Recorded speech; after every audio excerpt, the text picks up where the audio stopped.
रमा एकादशी व्रत के भक्तों कथा सुनाते हैं, पावन कथा सुनाते हैं। व्रत करने से पाप मुक्त मानव हो जाते हैं, हम कथा सुनाते हैं। हम रमा एकादशी व्रत की भक्तों कथा सुनाते हैं, पावन कथा सुनाते हैं। व्रत करने से पाप मुक्त मानव हो जाते हैं, हम कथा सुनाते हैं। जो करते हैं हरि सिमरन, ना कोई बाधा हो उत्पन्न। जो करते हैं हरि सिमरन, ना कोई बाधा हो उत्पन्न। प्रिय भक्तजनों, आज हम आपको कार्तिक मास के कृष्ण पक्ष में आने वाली एकादशी, जिसे रमा एकादशी के नाम से जाना जाता है, इसकी कथा सुनाएंगे। प्रिय भक्तों, कहते हैं रमा एकादशी व्रत करने से ब्रह्म हत्या आदि जैसे समस्त पापों का नाश हो जाता है। जो मनुष्य व्रत नहीं रखते और केवल कथा को सुनते या पढ़ते हैं, उन्हें भी परम पुण्य प्राप्त होता है। प्रिय भक्तों, अन्य एकादशियों की तरह रमा एकादशी में भी विधि विधान से भगवान विष्णु का पूजन किया जाता है और रात्रि में हरि जागरण करना अत्यंत ही शुभ फलदायी होता है। तो चलिए भक्तों, सुनते हैं रमा एकादशी व्रत की ये परम कल्याणकारी पावन कथा।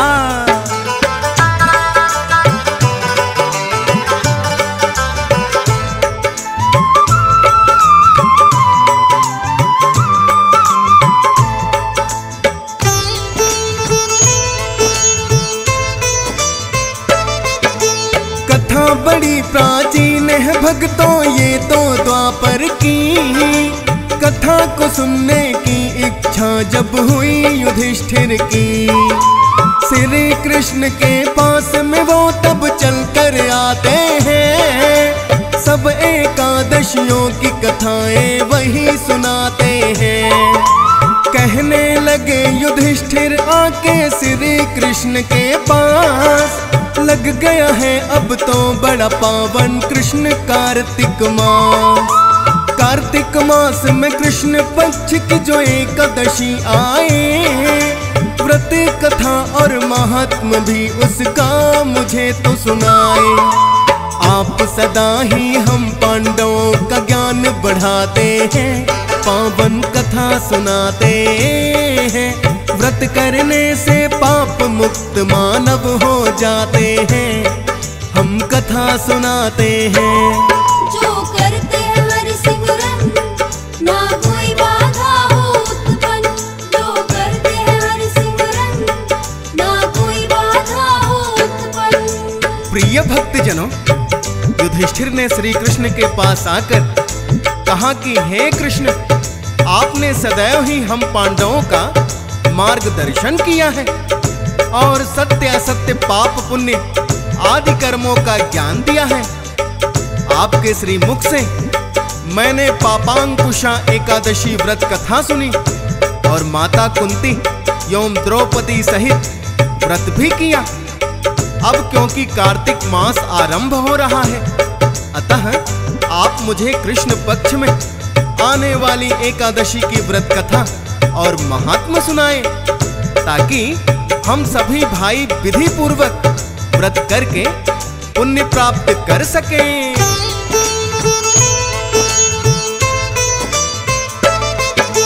सुनकर बात युधिष्ठिर की ये श्री कृष्ण ने कहा है, आने वाली एकादशी का युधिष्ठिर नाम रमा है। विधि पूर्वक जो रमा एकादशी व्रत को करते और रात्रि जागरण में हरि का नाम सिमरते, देवों के सम मिलती है उनको सुख सुविधाएं। ऐश्वर्य भोगे जीवन में, अंत में वैकुंठ जाए। महात्म में और कथा युधिष्ठिर तुम्हें सुनाऊंगा, ध्यान पूर्वक सुनो युधिष्ठिर सब बतलाऊंगा। सुनने के लिए कथा यहाँ युधिष्ठिर ध्यान लगाते हैं, पावन कथा सुनाते हैं। व्रत करने से पाप मुक्त मानव हो जाते हैं, हम कथा सुनाते हैं। जो करते हैं हरि सिमरन, ना कोई बाधा हो उत्पन्न। जो करते हैं हरि सिमरन, ना कोई बाधा हो उत्पन्न। प्रिय भक्तजनों, श्री कृष्ण ने कहा कि हे युधिष्ठिर, अब मैं तुम्हें रमा एकादशी की व्रत कथा सुनाऊंगा, ध्यान पूर्वक श्रवण करो।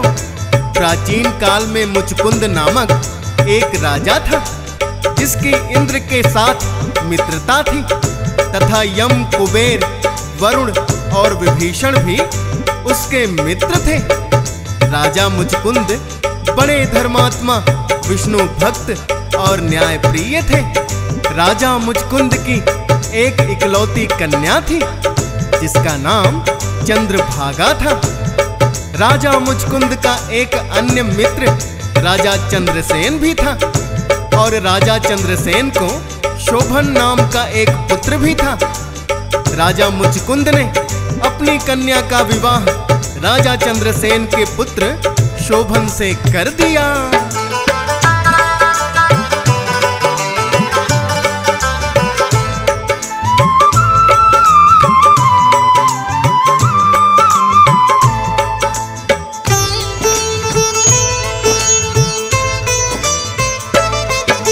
शोभन से अपनी पुत्री का विवाह रचाया है। एक बार फिर शोभन जब ससुराल में आया है, कुछ दिन के लिए रुक गया है शोभन ससुराल में ही। रमा एकादशी अगले दिन ही आने वाली थी। राजा मुचकुंद तो नगर में घोषणा करवाई, नगर वासियों रमा एकादशी अब तो निकट है आई। एकादशी के दिन न किसी को भोजन करना है, और रात भर जाग के हरि का सिमरन करना है।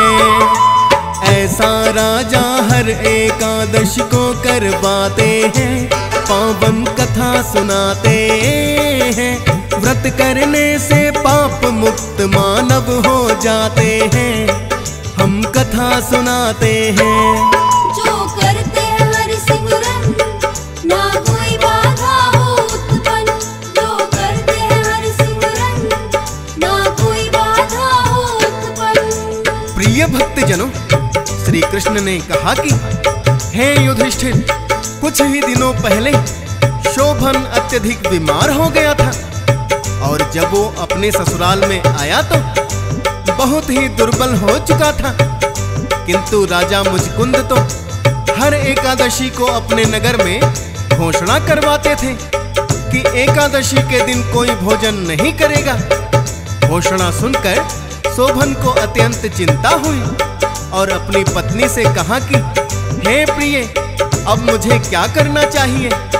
मैं बीमारी के कारण अति दुर्बल हो गया हूँ, और मुझसे भूख सहन नहीं होगी। तुम कोई ऐसा उपाय बताओ कि जिससे मेरे प्राण बच जाएं, अन्यथा भूख के कारण मेरे प्राण अवश्य ही चले जाएंगे। अपने पति की बात सुनकर चंद्रभागा भी बड़ी चिंतित हुई, और वो अपने पति से कहने लगी,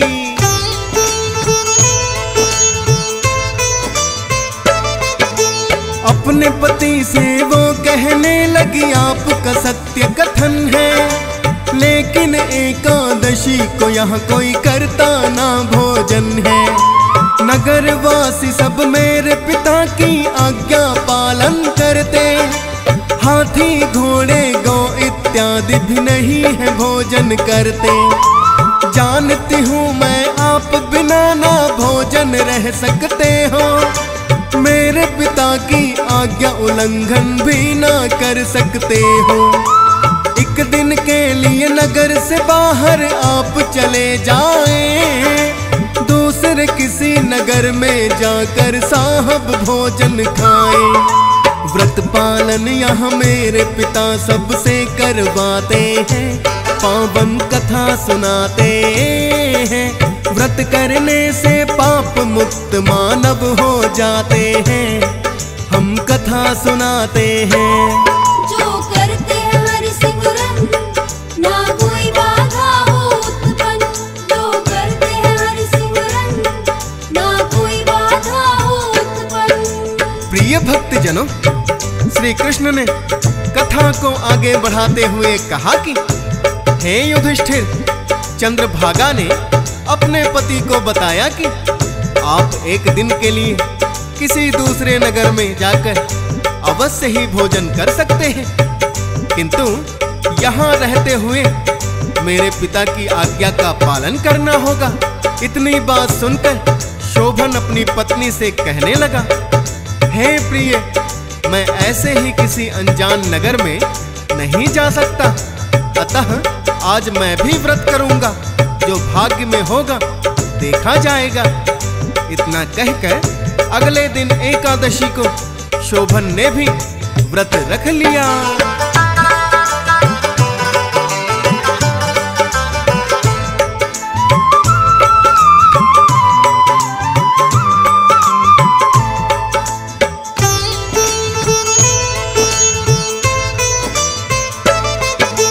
पत्नी के कहने से शोभन ना कहीं बाहर गया है।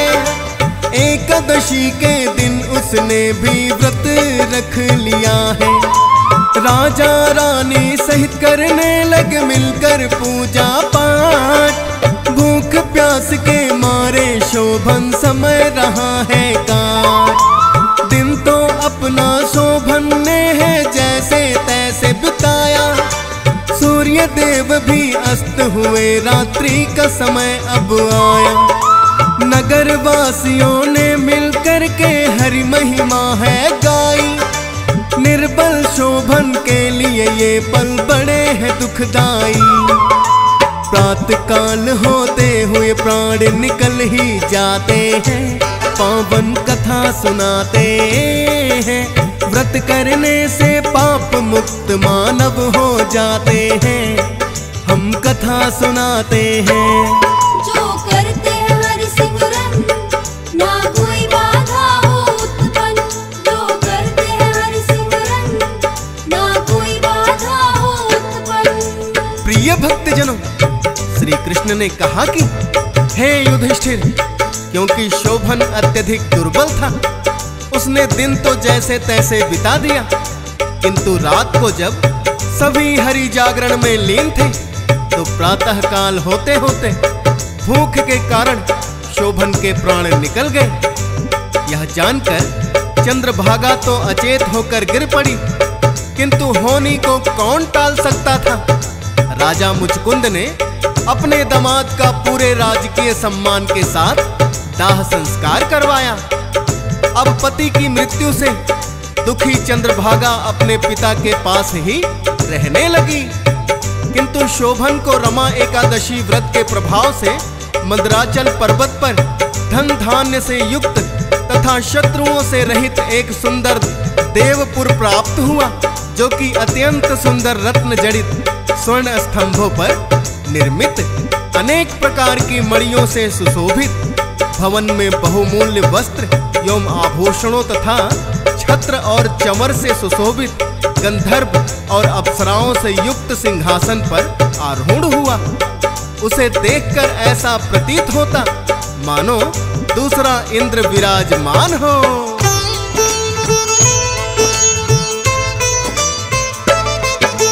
रमा एकादशी व्रत का फल शोभन को प्राप्त हुआ। स्वर्ग समान देवपुर का वो राजा बन ही गया। चंद्रभागा किंतु इस बात को जान न पाती है। वो तो अभागिन जैसा जीवन अपना बिताती है। राजा मुचकुंद के ही नगर में एक ब्राह्मण विद्वान, वेद शास्त्रों का ज्ञाता और सोम शर्मा था नाम। एक दिन तीर्थ यात्रा पर वो ब्राह्मण चला गया। विंध्याचल पर्वत पे उसको नगर दिखाई दिया। ऐसा सुंदर नगर सुंदर देवगण ही बस पाते हैं, पावन कथा सुनाते हैं। व्रत करने से पाप मुक्त मानव हो जाते हैं, हम कथा सुनाते हैं। जो करते हैं हरि सिमरन, ना कोई बाधा हो उत्पन्न।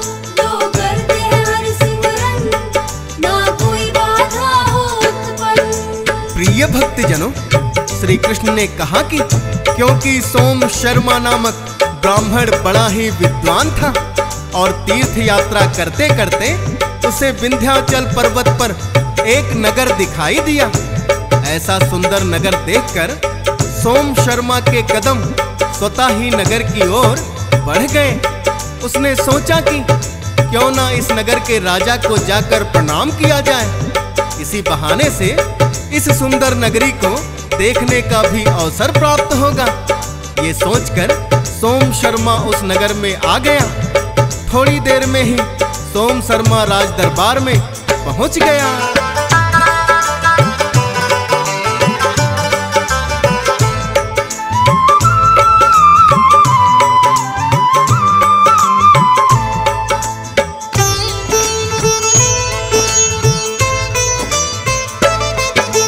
क्योंकि युधिष्ठिर वो ब्राह्मण तो बड़ा ही था विद्वान, पूर्व जन्म के शोभन को तत्काल गया पहचान। लगा पूछने ब्राह्मण आपने कौन सा पुण्य कमाया, स्वर्ग समान देवपुर अपने बोलो कैसे पाया। सुन ब्राह्मण की बात ये शोभन ने उससे कहा है, नगर मिला ये मुझको फल रमा एकादशी का है। यद्यपि श्रद्धा भाव से मैंने व्रत को नहीं किया था, प्रसन्न होकर विष्णु जी ने फिर भी मुझे दिया था। किंतु स्थिर नहीं ये नगरी शोभन बताते हैं, पावन कथा सुनाते हैं। व्रत करने से पाप मुक्त मानव हो जाते हैं, हम कथा सुनाते हैं। जो करते हैं हरि सिमरन, ना कोई बाधा हो उत्पन्न। जो करते हैं हरि सिमरन, ना कोई बाधा हो उत्पन्न। प्रिय भक्तजनों, श्री कृष्ण ने आगे कहा कि हे युधिष्ठिर, शोभन ने सोम शर्मा नामक उस ब्राह्मण को बतलाया कि मुझे ये दिव्य नगर रमा एकादशी के व्रत फल से प्राप्त हुआ है। किंतु हे विप्रदेव, ये स्थिर नहीं है, क्योंकि मैंने श्रद्धा रहित होकर व्रत किया था। हे विप्रदेव, यदि आप राजा मुचकुंद की पुत्री चंद्रभागा को यह सब वृतांत कहें तो यह स्थिर हो जाएगा। अतः आप मुझ पर इतनी कृपा करें कि मेरी पूर्व जन्म की पत्नी चंद्रभागा को जाकर यह सब वृतांत सुनाएं।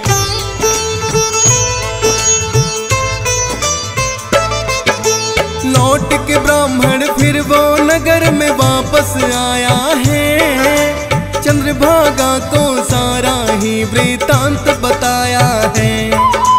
चंद्रभागा फिर उस ब्राह्मण से लगी पूछने हैं, प्रत्यक्ष देखा है आपने या फिर देखे सपने हैं।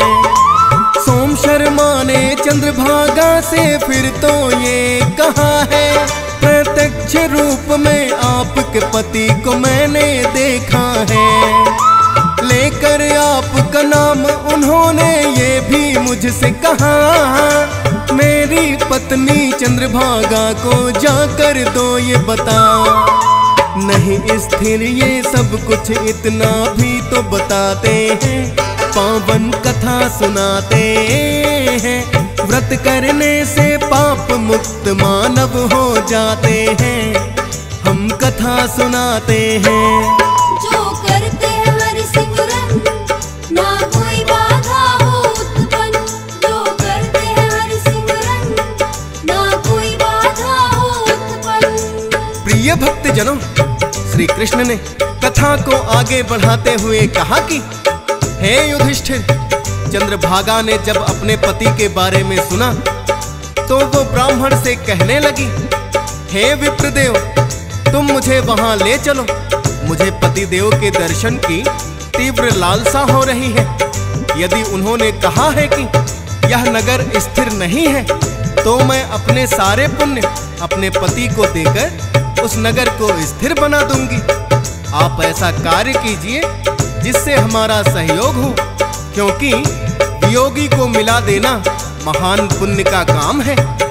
सोम शर्मा यह बात सुनकर चंद्रभागा को मंदराचल पर्वत के समीप ऋषि वामदेव के आश्रम में ले आया और वामदेव जी से विनती की कि हे ऋषिवर, ये राजा मुचकुंद की पुत्री चंद्रभागा है, जो अपने पति से मिलना चाहती है। और सोम शर्मा ने ऋषि वामदेव को सारा वृतांत बता दिया।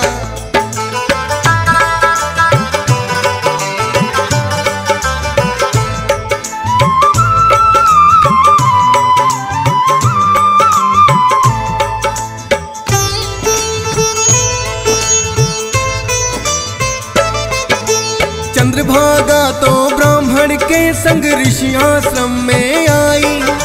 ब्राह्मण ने ऋषि वामदेव को सारी घटना बताई। वामदेव जी के चरणों में शीश झुकाया है। ऋषि ने इतना सुनकर अपना ध्यान लगाया है। वामदेव ने मंत्रोच्चारण फिर तो कुछ किया है। चंद्रभागा के मस्तक पर एक तिलक कर दिया है। दिव्य देह चंद्रभागा ने इसके प्रभाव से पाई।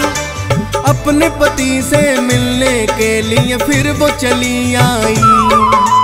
पति और पत्नी दोनों फिर से तो मिल जाते हैं, पावन कथा सुनाते हैं। व्रत करने से पाप मुक्त मानव हो जाते हैं, हम कथा सुनाते हैं। जो करते हैं हरि सिमरन, ना कोई बाधा हो उत्पन्न। जो करते हैं हरि सिमरन, ना कोई बाधा हो उत्पन्न। प्रिय भक्त जनों, श्री कृष्ण ने कहा कि हे युधिष्ठिर, इस प्रकार दिव्य देह प्राप्त करके चंद्रभागा अपने पति के पास पहुंच गई। अपनी प्रिय पत्नी को पाकर शोभन बड़ा ही प्रसन्न हुआ। फिर उसने कहा कि हे प्रिय, रमा एकादशी व्रत के प्रभाव से मुझे ये सब प्राप्त तो हुआ है, किंतु ये सब स्थिर नहीं है। तब चंद्रभागा कहने लगी, हे प्राणनाथ, मैं 8 वर्ष की आयु से विधि पूर्वक एकादशी व्रत को करती आ रही हूँ और अपने सभी व्रत का पुण्य मैं आपको देती हूँ, जिसके कारण यह नगर स्थिर हो जाएगा तथा समस्त कर्मों से युक्त होकर प्रलय के अंत तक रहेगा। इस प्रकार चंद्रभागा दिव्य आभूषणों और वस्त्रों से सुसज्जित होकर अपने पति के साथ आनंद पूर्वक रहने लगी।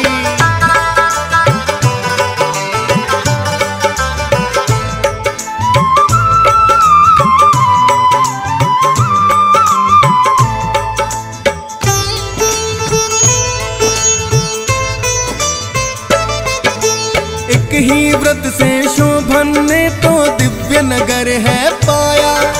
महात्म रमा एकादशी का मैंने तुम्हें बताया। व्रत कथा रमा एकादशी की यही तो है युधिष्ठिर। युधिष्ठिर ने भी शीश झुकाया पूरी कथा को सुनकर, और फिर रमा एकादशी व्रत को विधि पूर्वक किया है। श्री हरि विष्णु जी की उन सब पर हुई दया है। हंसराज रलहन ने भी ये भक्तों कथा सुनी है। डीएस पालन श्रद्धा पूर्वक जो वर्णन की है। फौजी सुरेश विषिमर शारदा लिखते जाते हैं, पावन कथा सुनाते हैं। व्रत करने से पाप मुक्त मानव हो जाते हैं, हम कथा सुनाते हैं। जो